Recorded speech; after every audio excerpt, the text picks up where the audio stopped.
Hello, this is Eric of Not Bios Tech and Reviews, and today I bring you the Aerox 5 from Steelseries.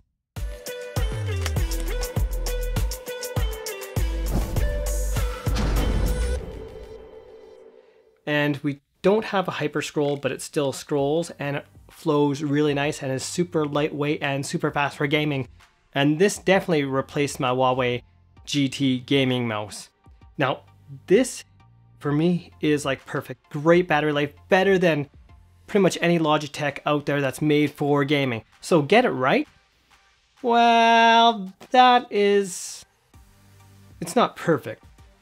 There's an elephant in the room called software. This software ruins the experience until you get used to the darn thing. Once you have it set, sure, it's fine. But off the bat, it's a painful experience. They want you to, you just bought something and then like, whole thing is about you buying from them. Buy some more right now. Well, the mouse software to control the device should be front and center, should it not? Getting the Steelseries software installed, this is what we're presented with. We're presented with something to buy, more products. Look at our sales, look at what we have. Then I go down to here and we find this page, whatever I'm gonna do with this. And then I go to this page. Okay, maybe I want to go to configuration. Oh, paired device, about configurations 1. So then we go to this page and we have some more basic stuff that has nothing to do with the mouse at all. Or maybe they're going to think, oh, settings. Oh, wait, I can control. No, that's not my mouse settings. From trying out that I go here, but what's this? Bluetooth, USB. Okay, well, that's not what I want to see. We finally go here and I can finally see right here is my mouse. Now the software itself is actually decent. Now up here there's a DPI button where you can change the speed on the fly just at a touch of a button. And when you press the DPI button, watch this, the color changes. Isn't that kind of cool? I like it that way.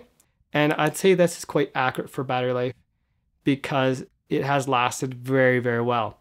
And you can change the polling rate. The DPI is up to 18,000, which is extremely fast. It means if I move this much, like this, I move from one side of the screen to the other. It's just absolutely insane when you put it all the way up there. Here we can see we have a selection switch. This selection switch allows me to select between the 2.4 gigahertz or Bluetooth. So I can change it on the fly or change it off. And here's where things get kind of weird. Now, a Logitech receiver is like this. Even the Huawei one is about double that size, but this is crazy. However, I had no reception problems, but this is the size of the massive receiver this comes with. Logitech, this one.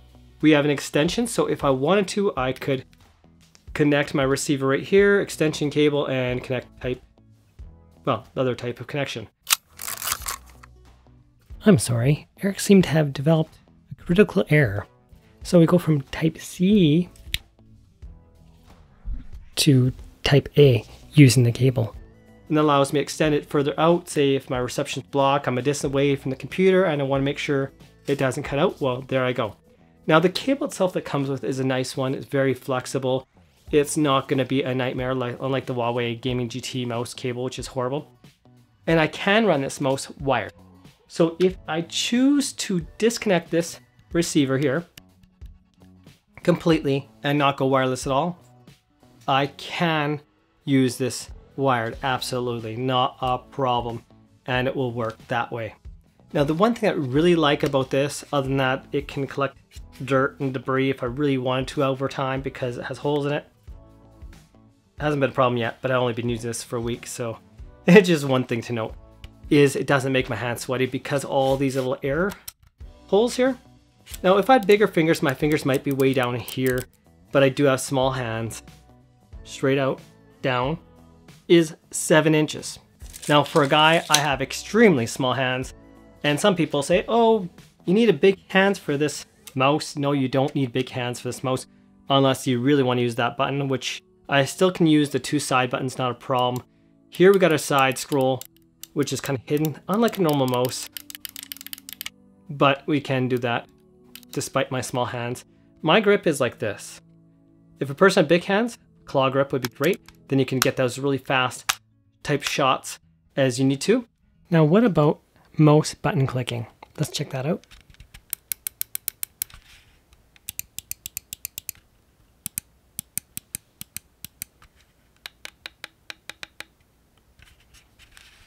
Side.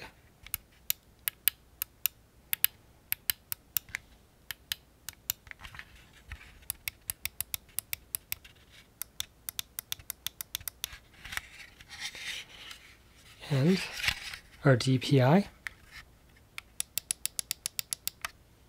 We got our Huawei mouse versus our Steelseries. The Huawei is actually quite heavy, so a lot of gamers might not like that so much, but they're both 1,000 pulling rate, but this one is so much more accurate. If I'm video editing with this, it's hard to get in 1 second. I'm at a time for moving footage, like 1 frame. I usually skip over like 2 at a time. So this one drives me absolutely batty. This is super accurate. For video editing, I don't find it a problem. So if I want to go right between that blank line, right here, it's easy for me to move just a little bit. And if it goes too fast, I just change my setting to something slower. And right here at 1500 DPI. And it's very, look at that, 1 second. 1, 2, just like that. Now there are mice with a faster pulling rate, but the faster the pulling rate, the faster batteries will die. This is all consideration if you're looking for battery life and something good gaming, like I personally am. 1,000 pulling rate, but is that any good? If there's something better, maybe I should get something better. Well, put it this way. The Logitech G Pro Superlight used by expert gamers, esport gamers, has 1,000 pulling rate. To get more is something that's very, very slight, but that's just something to note so you know you're getting something that's standard by high-end gaming mice. Now let's get to specifications. The Steelseries Aerox 5 wireless is engineered as a lightweight mouse at 74 grams. The wired one is a bit lighter. Designed for speed and precision, IP54 rated to provide some water resistance and protection from dust and dirt. So that's nice. Quantum 2.0 wireless transmitter, Bluetooth 5.0, and we can get up to 180 hours of continuous play using the built-in batteries. That is really nice. The CPI rating is up to 18,000. CPI is the same as DPI. We can see right here, CPI means count per inch, and it's often used interchangeably with the term DPI, which means dots per inch. For switch durability, it's listed at 80 million clicks. And so far, this mouse has not the issues that a lot of Logitech has with the double click issue. Battery life, up to 80 hours using the 2.4 gigahertz receiver. So 180 hours is on Bluetooth. Compatibility is with Windows, Mac, Xbox, and Linux. And USB port is not necessarily required if you're doing Bluetooth. USB will be for charging the device.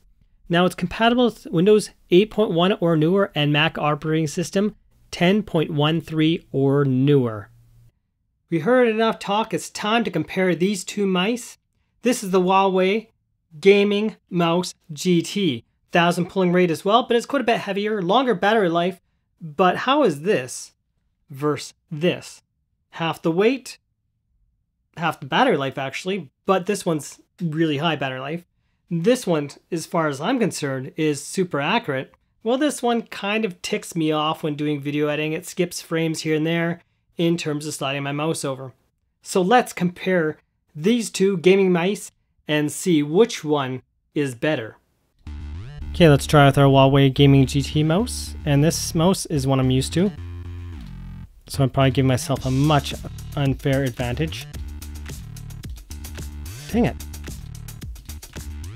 Okay, in terms of video editing, this is also less accurate, I found, than the other mouse.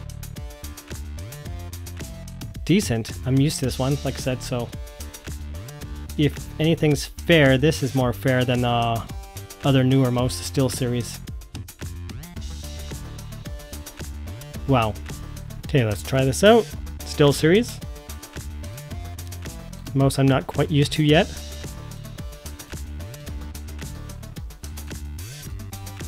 I love the accuracy of this mouse. I'm still not like overly used to it because this is new to me.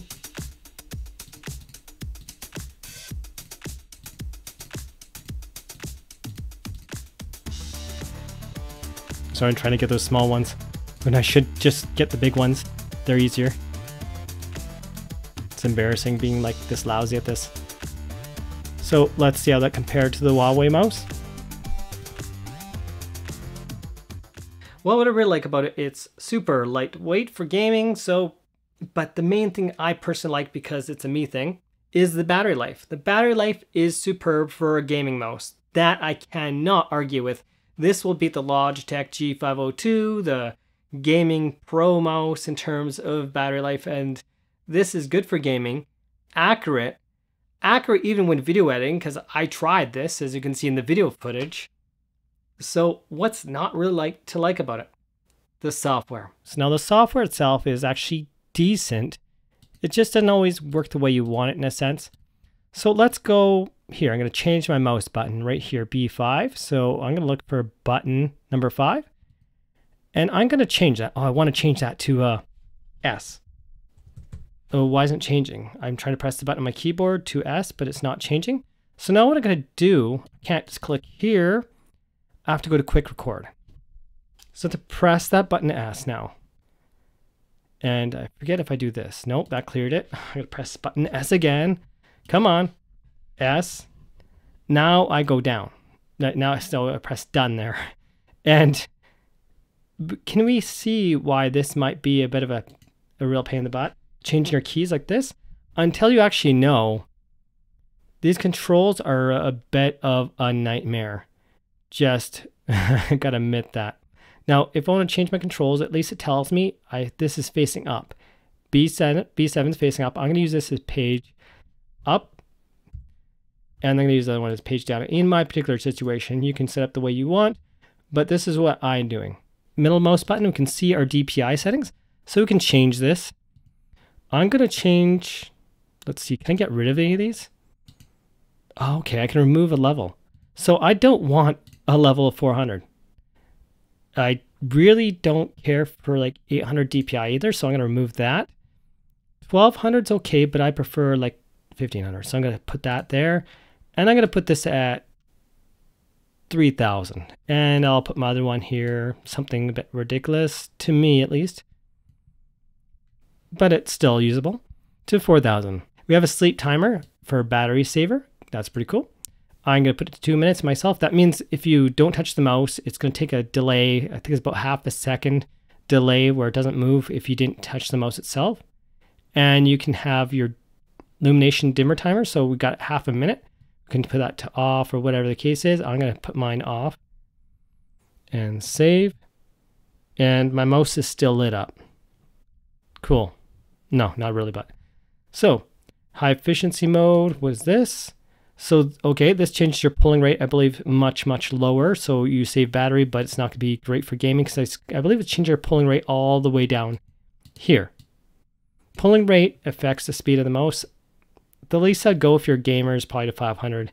But if you want the best speed, go to 1000 and you'll have the best speed, but just a little bit lower battery life. Angle snapping locks your cursor movement. It analyzes your mouse movement in real time to help straighten out and snap your lines, compensating for human error. Very useful if you want to move your scope to the left and right to pick off enemies as they come over a hill. Huh, interesting. So if I move this over, we can see that changes there. But I'm just going to keep this here for the fun of it. I don't know what it does personally because I never use that. So we got acceleration, deceleration. I did not use that. That just means rather than moving a little ways, if you're moving fast, it'll move faster.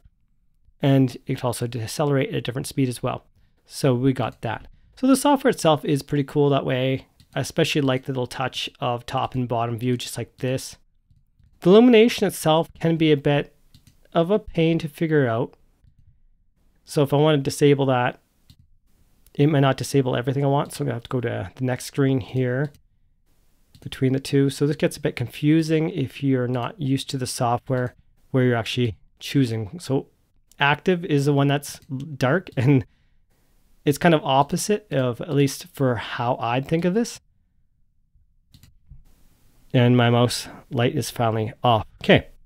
That software is a pain in the rear end, but at least once you know it, it's simple to use. There's no place also to restore the receiver like a lot of other mice have, because where's the compartment that opens up? I don't see anything. There is no compartment. So if you want to store that huge receiver, at least it's huge so you'll be able to find it, but still, I can store it, I guess, with accessories if I want to, if I need a place to store it, and store it to its extension cable. Here's my hands. Despite it not being way down, my hands are just mostly over the holes. I have sweaty hands in general, and this is not making my hands all sweaty. It's up to you what you like, but honestly, I recommend this mouse. It works pretty good for me, and it's my favorite mouse thus far. Very, very accurate. In fact, for video editing, I found more accurate than the G502. This might be more like the G Pro in terms of how accurate it is. However, I'll admit I never used the G Pro to this very day yet. But so far, favorite mouse, definitely recommended. Just know you're going to have to deal with annoying software. Thanks, Steelseries. I appreciate it. Not. This is Eric of Not BIOS Tech and Reviews. Thanks for watching and have yourselves a most wonderful day.